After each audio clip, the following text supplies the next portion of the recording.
Un homme spirituel prie plus en langue qu'il prie en français. Ma bouche, avec mon intelligence, parle français. Et ma bouche spirituelle, avec mon esprit, parle en langue. Seigneur, je prie au nom de Jésus-Christ pour ma fille qui s'appelle Yvette. Là où elle se trouve, Satan écoute. Mais à un moment donné, quand tu m'as capasopa, Arika Manderebe, on essaie de mettre sur écoute parce que celui qui prie en langue parle à Dieu. C'est un esprit qui dit des mystères. Dans ces trois parties, ce que tu nourris le plus, c'est ce qui grandit le plus. Si tu nourris beaucoup ça, sport, bien manger, bien dormir, il sera en bonne santé. Si tu nourris beaucoup ça, livres, formation, équipement, masterclass, tu formes ça peut aussi grandir.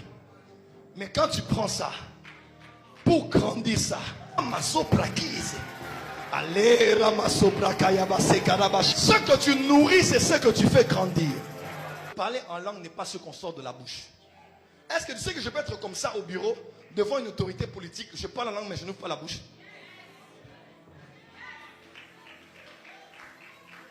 Vous comprenez maintenant? Ce n'est pas d'abord ce qui sort de ma bouche, c'est mon esprit qui prie. Qui est l'homme spirituel? C'est l'homme qui a développé ses 5 sens spirituels. Est-ce que tu sais que tu as aussi le toucher spirituel?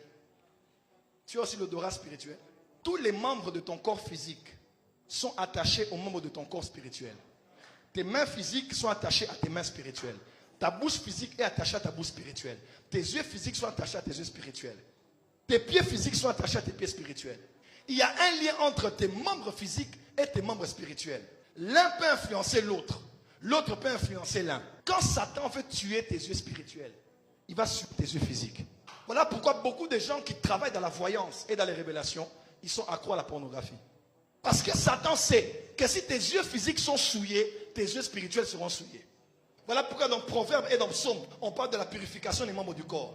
Celui qui a les mains pures, c'est qui montera de la montagne de l'Éternel, n'est-ce pas? On cite des membres du corps humain parce que la sanctification n'est pas que le fait d'abandonner l'adultère ou l'impudicité. C'est le fait même de purifier les membres de ton corps et de ne pas les souiller.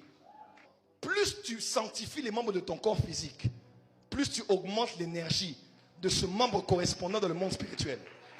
Voilà pourquoi il a dit, si tu sépares ce qui est précieux de ce qui est vil, tu seras comme la bouche de Dieu est physique ou spirituelle. La sanctification de ta bouche physique va accroître le pouvoir. Satan a peur de tout le monde, sauf de celui qui ment. Parce que Satan est le père du mensonge. Le péché de la bouche diminue le pouvoir de tes déclarations dans le monde spirituel.